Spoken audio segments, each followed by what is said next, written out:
Hai korang, hari ni saya nak buat kek marble. Kek marble ni resepinya sama je dengan kek butter. Cumanya kita buat corak marble. Kek yang saya buat ni sangat lembut dan gebu. Jom kita tengok bahan-bahan dan cara buatnya. Mula-mula saya pecahkan 5 biji telur dan ketepikan.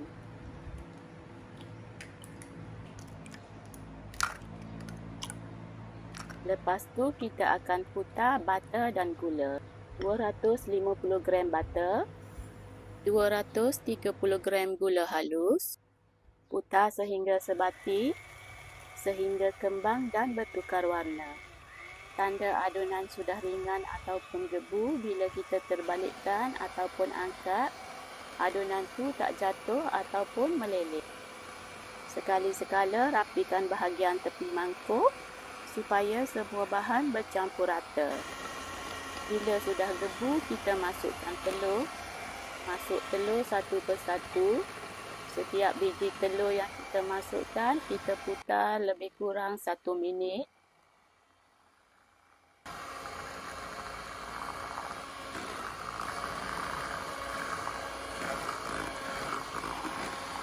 Seterusnya kita masukkan 45 ml susu cair, 1 sudu kecil esen vanila,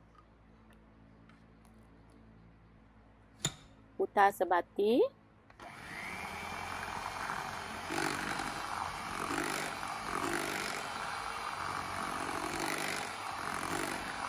dah sebati. Seterusnya kita akan masukkan tepung. Tepung kita akan ayak terlebih dahulu.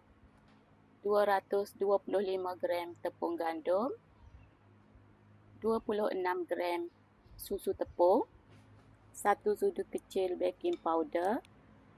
Saya masukkan juga sedikit garam.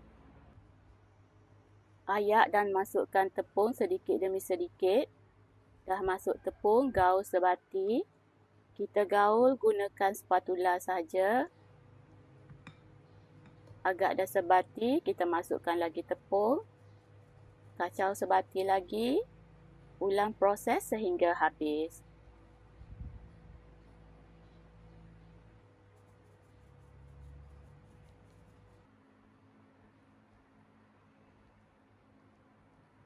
Akhir sekali, supaya adunan lebih bercampur rata, kita pukul sekejap menggunakan mesin pengisar.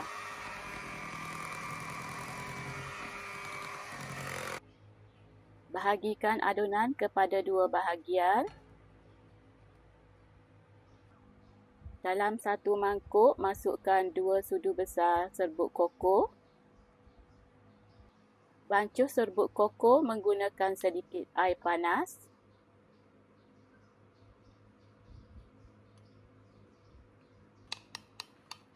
Gaul sebati, kemudian masukkan ke dalam salah satu adunan yang kita bahagikan 2 tadi. Gaul sebati, kemudian masukkan adunan ke dalam loyang. Masukkan adunan secara berselang-seli.